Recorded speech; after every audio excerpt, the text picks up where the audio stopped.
Good evening dear all students. आज का जो हमारा टॉपिक होगा वो है जीके जीएस। तो सामान्य ज्ञान आप लोग समझते भी होंगे बेहतर से।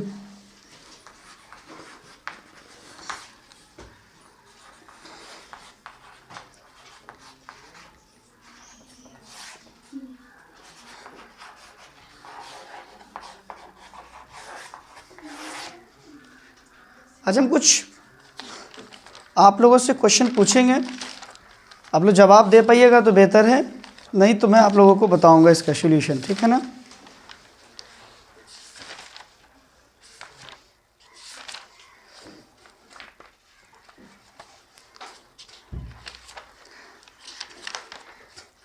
सबसे पहले हम आप लोगों से सवाल कर लें कि अंतर्राष्ट्रीय महिला दिवस कब मनाया जाता है। तो शायद आप लोगों को पता भी होगा या नहीं भी पता होगा। क्या बोर्ड पर लिखकर बताएं या आप लोग समझ जाइएगा। अंतर्राष्ट्रीय महिला दिवस जो है वो 8 मार्च को मनाया जाता है। कब मनाया जाता है? 8 मार्च को, याद रहेगा 8 मार्च। कौन दिवस? अंतर्राष्ट्रीय दिवस, याद रहेगा। अंतर्राष्ट्रीय जो महिला दिवस मनाया जाता है वो कब मनाया जाता है? 8 मार्च को मनाया जाता है, याद रहेगा। दूसरा जो है वो है शिवाजी को किसने कैद किया था। तो आप लोगों को जवाब आएगा शिवाजी को कौन कैद किया था, तो बोलिएगा औरंगजेब।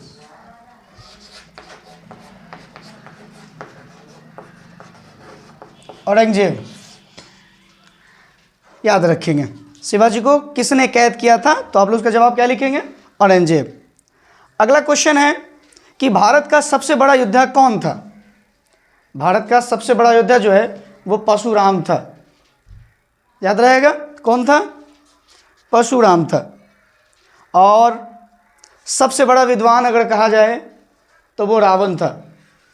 सबसे बड़ा विद्वान कौन था? रावण था, याद रहेगा। और जो सबसे बड़ा क्रांतिकारी जिन्हें कहा जाता है वो है चंद्रशेखर। सबसे बड़ा जो क्रांतिकारी जो था भारत का वो कौन था? चंद्रशेखर, याद रहेगा सारे बच्चे को। और सबसे बड़ी अगर क्रांतिकारी की बात की जाए, अगर महिला की बात की जाए तो आप लोग बोलिएगा झांसी की रानी, याद रखिएगा झांसी की रानी, याद रखिएगा। सबसे बड़ी जो है क्रांतिकारी कौन थी, तो आप लोग लिखिएगा, क्या लिखिएगा? झांसी की रानी, याद रखिएगा आप लोग।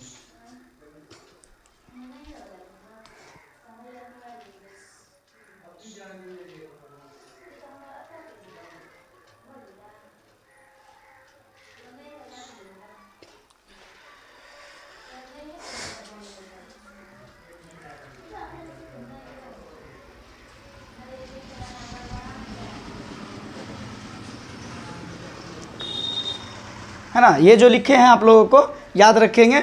आपसे कोई सवाल कर दे तो आपको बताना है कि शिवाजी को कैद किसने किया था, तो आप बोलिएगा औरंगजेब ने किया था। और सबसे बड़ा जो विद्वान अगर कहा जाए तो रावण कहिएगा ना। अगला क्वेश्चन जो सबसे ज़्यादा इंपॉर्टेंट है, आप लोगों को भी पता होना चाहिए कि भारत के अंदर सबसे बड़ा कवि किसे कहा गया है, तो आप लोग कहिएगा तुलसीदास, याद रहेगा। भारत में सबसे बड़ा जो कवि थे कौन थे, तो आप बोलिएगा तुलसीदास।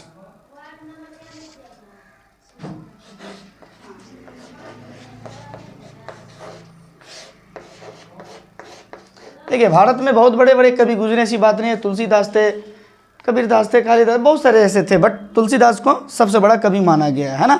और भारत का तो मुद्रा सबको पता ही है। भारत का मुद्रा क्या है? रुपया है ना। भारत का मुद्रा क्या है? रुपया है, याद रखिएगा सारे बच्चे, है ना। अब अगला क्वेश्चन है जो आप लोगों को पता होना भी चाहिए कि सूर्य और हमारी पृथ्वी के बीच की दूरी कितनी है। तो आपको बताना है 14 करोड़ 96 लाख वर्ग किलोमीटर। कितना है? 14 करोड़ 96 लाख वर्ग किलोमीटर है। तो आप पूछा जाए कि कैसे कैसे, तो देखिए ध्यान दीजिए, पृथ्वी पर दिन और रात होते हैं, अच्छे से सबको पता है, ये बहुत अच्छी चीज़ है समझने की। आप सारे बच्चे कोशिश कीजिएगा। दिन और रात होती है, यस या नो? होता है ना। आप देखिए, मैं आपको एग्जाम्पल प्रैक्टिकल के तौर पे मैं आप लोगों को बता रहा हूँ।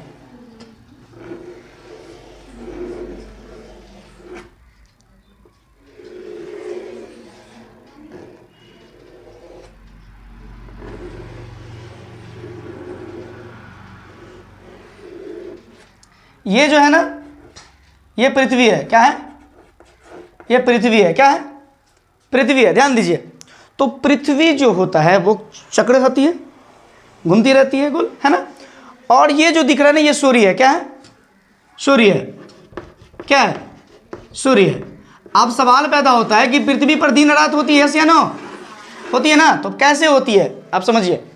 जब तक पृथ्वी की दिशा सूर्य की दिशा के तौर पर, और सूर्य जब तक पृथ्वी पर पड़ती है तब तक दिन रहता है, और पृथ्वी जैसे घूमते घूमते घूमते सूरज की दूरी बना लेती है तो वो क्या हो जाती है? रात हो जाती है। तो बताना है आपको कि सूर्य को पृथ्वी पर आने में, सूर्य को पृथ्वी पर आने में 14,96,00,000 वर्ग किलोमीटर लगता है ना, याद रहेगा।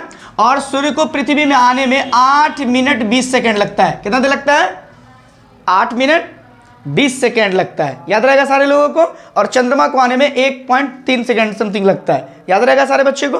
तो ये हमने आपको इसलिए बताया ताकि क्वेश्चन अगर आए कि पृथ्वी से सूर्य की दूरी कितनी है तो आप लोग इजीली बता दीजिएगा, 14,96,00,000 वर्ग किलोमीटर। और किस तरह से है मैंने आप लोगों को प्रैक्टिकल करके नॉर्मल बता दिया है ना, ताकि आप लोगों को समझ में आ सके। और इस तरह का क्वेश्चन है तो आप लोगों को टेंशन नहीं लेना है, ईजिली बना देना है ना।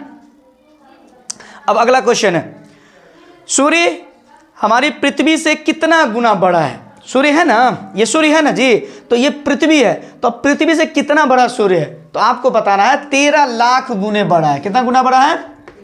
13 लाख गुना बड़ा है, याद रहेगा। 13 लाख गुना बड़ा, 13 लाख गुना बड़ा है कौन? सूर्य पृथ्वी से।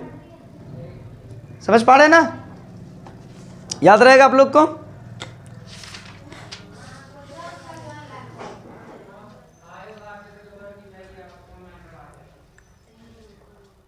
समझ गए आप लोग? पृथ्वी से कितना बड़ा है? 13 लाख गुने बड़ा है ना। अब अगला क्वेश्चन है, दुनिया का सबसे हल्का पदार्थ। क्वेश्चन क्या है? दुनिया का सबसे हल्का पदार्थ। तो आप लोग क्या बोलिएगा? आप लोगों को बताना हाइड्रोजन H2। क्या बोलिएगा? हाइड्रोजन H2, याद रहेगा आप लोग को। H2 हाइड्रोजन, एकदम सिंपल। क्या बताइएगा? हाइड्रोजन H2, याद रहेगा। चलिए, वेरी गुड। अगला क्वेश्चन है, अगला क्वेश्चन है कि लाइट बल्ब में कौन सी गैस का प्रयोग होता है? बिजली बल्ब होता है ना, जैसे हम लोग के बीच बल्ब जल रही है ना, तो इसमें कौन सा गैस होता है? तो आपको पता होना चाहिए ना कौन सा गैस होता है। तो आपको बताना है आर्गन व नाइट्रोजन। कौन होता है? याद रहेगा आप लोग को, बोलिएगा आर्गन। क्या बोलिएगा? आर्गन। और कौन रहता है? तो बोलिएगा नाइट्रोजन।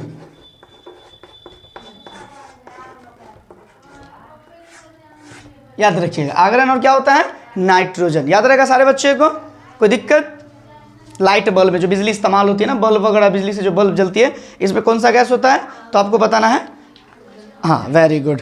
अगला क्वेश्चन है कि सबसे हल्की धातु, सबसे हल्की धातु कौन सा है? तो आप लोग क्या बताइएगा? आप लोग बोलिएगा लिथियम।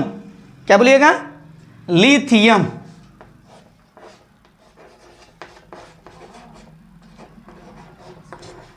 लिथियम, याद रखिएगा। क्या बोलिएगा? लिथियम। नहीं समझ पाए तो आप लोग पूछिएगा हमसे, है ना।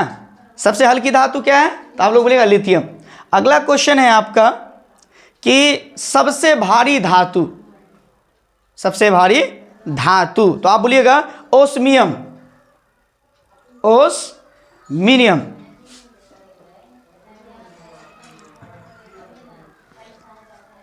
और आप सब लोगों को पता होना चाहिए कि हम सब लोग के जीने के लिए पानी की बहुत ज़रूरत पड़ती है। और अच्छे से पता होगा जल का सूत्र नाम क्या है? क्या है जल का सूत्र नाम? क्या है जल का सूत्र नाम गुड़िया? बताओगी जल का सूत्र नाम क्या है? H2O। क्या है? H2O। याद रखेंगे सारे बच्चे, ये सब चीज़ बताया नहीं जाता है, अपने याद रखेंगे। H2O याद रखेंगे, ठीक है। और अगला क्वेश्चन है जो सबको पता होना चाहिए कि जल का शुद्ध रूप क्या है? शुद्ध रूप, साफ रूप क्या है? जल यानी पानी जो होता है, तो पानी का शुद्ध रूप क्या है? तो आप लोग क्या बताइएगा, कहिएगा वर्षा का जल, है ना। पानी का शुद्ध रूप क्या है, तो आप लोग को बताना है वर्षा का जल। याद रखेंगे सारे बच्चे, है ना। अब अगला क्वेश्चन है आप लोगों का। अभी अगर देखा जाए, हम लोग अगर थोड़ी सी धार्मिक चीज़ों के बारे में समझें, तो आप लोगों को भी पता है कि राम मंदिर बना है बहुत ही मेहनत और बड़ी मशक्क़त के साथ। अगर हम में से कोई बच्चा से अगर सवाल कर ले, क्योंकि हम हिंदुस्तान में हैं और हिंदुस्तान हमारा एक सर्कल कंट्री है, हमारे देश में सारे जाति और सारे धर्मों की एक प्रेरणा होती है, अच्छा ही समझी जाती है ना, क्योंकि हमारा मुल्क जैसा कोई मुल्क है ही नहीं। तो अगर आपसे सवाल कर दें कि राम मंदिर का डिज़ाइन किसने तैयार किया था, जब कोई मकान बनता है तो डिज़ाइन बनती है ना जी, कि नहीं बनती है। तो राम मंदिर बना है ना, तो बना तो उससे पहले डिज़ाइन किसने किया था, ये आती है क्वेश्चन। तो कैसे आप लोग बताइएगा, तो आप बताइएगा राम मंदिर का जो डिज़ाइन किया था वो किसने किया था, तो आप कहिएगा चंद्रकांत, क्या बोलिएगा, चंद्रकांत सोमपुरी जी, चंद्रकांत सोमपुरी जी राम मंदिर का डिज़ाइन किया था। याद रखेंगे ये सब चीज़ के जीएस में बराबर आती रहती है सब क्वेश्चन।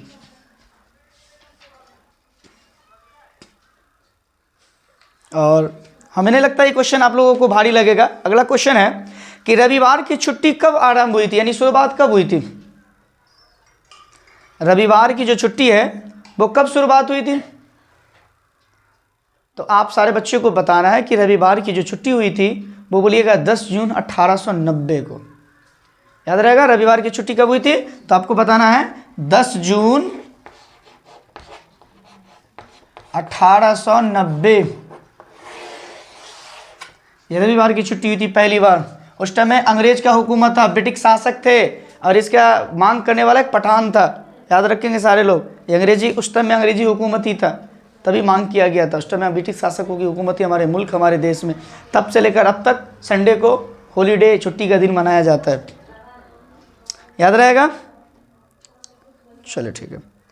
मैं आगे बढ़ूँ उससे पहले एक नॉर्मल सबको पता होना चाहिए, राजधानी हमने काफ़ी सारा याद कराया। अब में से कौन बच्चा हमको बताएगा कि नेपाल हमारा पड़ोसी देश है, पता है आपको नेपाल कौन है, पड़ोसी देश है। पूरी दुनिया में नेपाल ही एक ऐसा देश है जहाँ जाने के लिए ना पासपोर्ट लगता है ना वीज़ा लगता है, आप फ्री में जा सकते हैं, वहाँ कोई मांग नहीं होगा। बाकी नेपाल के अलावा कोई भी देश में चले जाएँ, श्रीलंका चले जाए, दुबई चले जाए, ओमान चले जाए, कतर चले जाए, इंडोनेशिया चले जाए, अमेरिका चले जाए, आपको पासपोर्ट भी चाहिए और वीज़ा भी चाहिए। वीज़ा को कहा जाता है परमिट, परमिशन लेकर ही आप उस देश में जा सकते हैं, किसी भी देश में। नेपाल एक ऐसा देश है जहां आप जाते हैं तो वहां आपको ना वीज़ा लगता है ना आपको पासपोर्ट लगता है, किसी भी चीज़ की ज़रूरत नहीं पड़ती, आप जा सकते हैं। पैसा जेब में हो तो आप आराम से जाओ, आराम से आ सकते हो। तो याद रहेगा आप लोग को। तो जब रवि इसकी बात हुई है नेपाल की, तो आप लोग बता सकते हैं कि नेपाल की राजधानी कहाँ है, काठमांडू। याद रखेंगे सारे बच्चे, आते रहते हैं। नेपाल के बारे में मैंने इसलिए कहा हूँ क्योंकि पूरी दुनिया में नेपाल ही एक ऐसा देश है जहाँ जाने के लिए किसी की परमिट की ज़रूरत नहीं है। और हमारे इंडिया करेंसी को नेपाल में सबसे ज़्यादा अहमियत दी जाती है। याद रखेंगे, जैसे पूरी दुनिया है ना, पूरी दुनिया में 206 देश है ना, तो पूरी दुनिया में सबसे ज़्यादा महंगी करेंसी अगर कहीं है तो पता है कहाँ है, वो है कुवैत में। वहाँ का 1 रुपया भेजा था, यहाँ 2276 रुपया होगा, 276, इतनी महंगी है इंडिया के अंदर, इतनी कीमत है।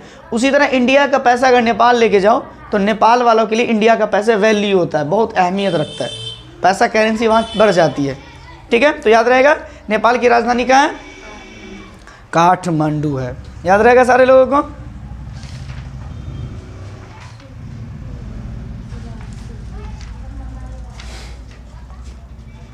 चलिए, हमने पृथ्वी के बारे में भी जाना और बेहतर से हमने समझा कि पृथ्वी दिन और रात कैसे होती है। अच्छे से पता है कि पृथ्वी हमारी घूमती है ना, अंडाकार घूमती रहती है, और जैसे जैसे घूमती है तो सूरज की रोशनी आती है तो दिन, और सूरज की रोशनी चली जाती है तो वो रात हो जाती है ना। तो पृथ्वी से सूरज की जो दूरी है वो 14 करोड़ 96 लाख मीटर है, और सूरज को पृथ्वी पर आने में 8 मिनट 20 सेकेंड लगता है, और सूर्य जो है पृथ्वी से 13 लाख गुने बड़ा है। बट हम इस बात को भूल गए कि सूरज की गर्मी भी होती है जिसे हम तापमान कहते हैं। तो सूर्य की तापमान कितनी है, तो आपको बताना है 6000 डिग्री सेल्सियस। कितनी तापमान है, 6000 डिग्री सेल्सियस, ये सूर्य की तापमान है। मगर पृथ्वी पर आते आते कितना हो जाता है, 40, 50, 30, 40, जिस दिन 50 रहता है उस दिन गर्मी बहुत ज़्यादा होती है। आप सोचिए कि अगर 6000 डिग्री सेल्सियस अगर गर्मी तापमान अगर रहे तो कितनी ज़्यादा गर्मी होगी? बहुत ज़्यादा गर्मी होगा, है ना? तो याद रहेगा आप लोग को। चलिए, वेरी गुड। अब हम लोग जानेंगे कि सूर्य के अंदर कौन सा गैस होता है। सूर्य में गैस भी होता है ना, कौन सा गैस होता है? तो आप क्या बताइएगा सारे बच्चे, कहिएगा आप लोग। हाइड्रोजन। क्या होता है? हाइड्रोजन। हाइड्रोजन कितना परसेंट? तो आपको बताना है 73%।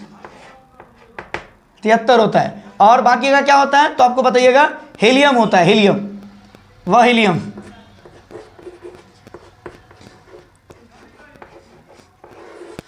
हीलियम होता है, याद रखेंगे सारे बच्चे, ठीक है। सूर्य का जो होता है गैस जो होते हैं वो क्या होते हैं? हाइड्रोजन 73%, और बाकी हीलियम होता है, याद रखेंगे सारे बच्चे। हीलियम कितना परसेंट हो जाता है तो आप बताइएगा 25%। बाकी का 2% जो है वो प्लस होता है। चलिए, समझ में आ रहा है टॉपिक? क्या आज भर के लिए रहने दें? चलिए, कुछ और क्वेश्चन है आप लोगों के बीच, समझने की कोशिश कीजिएगा। ये जो भी मैं जीके बता रहा हूँ आप लोगों के लिए बहुत ही इंपॉर्टेंट है, इन्हें नोट कीजिएगा। और जो भी डॉट्स हो या नहीं समझ पाए तो आप कमेंट बॉक्स में मैसेज करके पूछ सकते हैं आप सारे बच्चे, ठीक है। अगला क्वेश्चन है कि विश्व की पहली घड़ी किस देश में आई थी? घड़ी जानते हैं ना आप लोग, तो कहीं ना कहीं तो पूरी दुनिया में सबसे पहले आई होगी ना जी। कहाँ आई? विश्व में सबसे पहले जो घड़ी आई थी वो इंग्लैंड में आई थी, याद रखिएगा, है ना, याद रखेंगे। विश्व में जो है सबसे पहले जो घड़ी आई थी वो कहाँ आई थी? इंग्लैंड में आई गई थी और बनाई भी गई थी वहीं, याद रखेंगे। अगला क्वेश्चन है, खून की नदी किस नदी को कहा जाता है? खून की नदी किस नदी को कहा जाता है? तो आप बोलिएगा लोहित नदी, याद रहेगा। खून की नदी किस नदी को कहा जाता है? तो बोलिएगा लोहित नदी को कहा जाता है ना।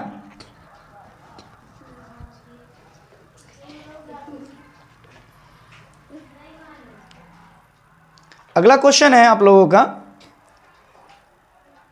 कि तिरंगे पर अशोक चक्र किसने लगवाया था? तिरंगा आप लोग देखते हैं, जानते भी हैं। तिरंगे में देखिएगा इस तरह का अशोक चक्र होगा, इस तरह का।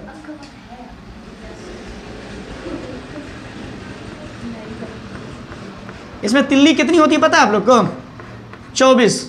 कितनी तिल्ली होती है? 24। तो ये चक्र लगा था ना, तो ये चक्र किसने लगवाया था? तो आपको बताना है बाबा भीमराव अंबेडकर, याद रहेगा।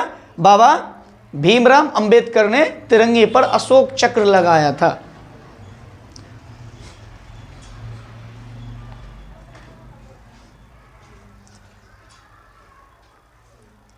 है ना, याद रहेगा आप लोग को। मेरे ख्याल से 18-19 तो लिखा दिया गया। 2-4 और क्वेश्चन है आप लोगों का, लिस्ट हुआ है, ठीक है। अगला क्वेश्चन समझिएगा आप लोग। अगला क्वेश्चन है कि भारत का स्वर्ग किसे कहा जाता है? भारत का स्वर्ग किसे कहा जाता है? तो आप लोग बताइएगा जम्मू कश्मीर। जम्मू कश्मीर को भारत का स्वर्ग कहा गया है, याद रहेगा आप लोग को। भारत का स्वर्ग किसे कहा गया है? जम्मू कश्मीर को कहा गया है ना।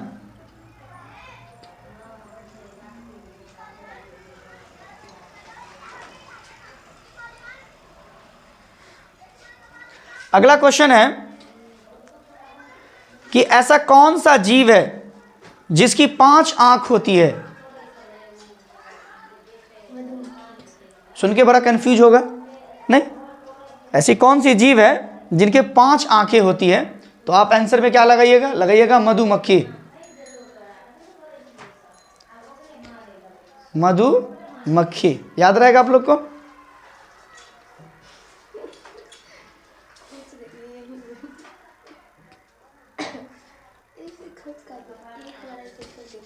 अच्छा, आप लोग को पता है चीज़ कि पूरी दुनिया में कितने देश हैं? 206 देश हैं। पूरे देश 206 देश है। 2 कंट्री ऐसा है जिस कंट्री के प्रधानमंत्री को यानी प्राइम मिनिस्टर को, पीएम को सबसे ज़्यादा अहमियत दी जाती है। बाकी दुनिया के किसी भी देश में आप चले जाएं, वहाँ प्रेसिडेंट होता है यानी राष्ट्रपति होता है। तो आपको बताना है 2 देश कौन है? तो बोलेगा हिंदुस्तान और पाकिस्तान। ये दो देश में प्रधानमंत्री की अहमियत होती है। होती तो हिंदुस्तान में राष्ट्रपति की भी होती है, मगर सबसे ज़्यादा रियल अधिकार किसी ने लेता है, डिसीजन लेता है, तो वो लेता है प्रधानमंत्री। तो आपसे सवाल अगर कर दिया जाए कि ऐसा कौन सा प्रधानमंत्री है जिन्होंने 3 शादियाँ की, 3 शादियाँ की, क्वेश्चन आते हैं प्रधानमंत्री, क्योंकि प्राइम मिनिस्टर है, पूरी दुनिया चलती है, तो कौन से प्रधानमंत्री की 3 पत्नियाँ थी? तो आप लोग जवाब में क्या दीजिएगा अब्दुल गफ्फार। याद रहेगा आप लोग को, उसका पूरा नाम था खान अब्दुल गफ्फार, है ना। इन्होंने 3 शादियाँ की थी, 3 पत्नियाँ थी इनके पास, ये प्रधानमंत्री थे। अब तक कोई प्रधानमंत्री नहीं बना जिनके पास 3 पत्नियाँ थी। अब्दुल गफ्फार, उसका पूरा नाम था खान अब्दुल गफ्फार।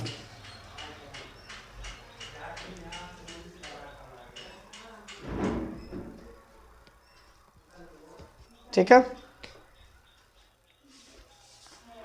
अगला क्वेश्चन है आप लोगों का कि भारत में सबसे ज्यादा पुलिस स्टेशन किस राज्य में है? भारत में सबसे ज्यादा पुलिस स्टेशन किस राज्य में है? तो आप लोग जवाब में क्या दीजिएगा? तमिलनाडु। आप लोग को जवाब में क्या देना है? तमिलनाडु। भारत के सबसे ज़्यादा किस राज्य में पुलिस स्टेशन है? तो आप लोग क्या दीजिएगा? तमिलनाडु। याद रहेगा, हमने जो भी क्वेश्चन और उसका जवाब आप लोगों को कहा है वो सारे आप लोग लिख लिए होंगे, और उनमें भी अगर कुछ डॉट्स लगे या कोई दिक्कत लगे तो आप लोग हमें मैसेज के माध्यम से बता सकते हैं, कमेंट बॉक्स में लिख सकते हैं, ताकि हम आप लोगों को पूरी तरीके से बता सकें। Okay, thank you.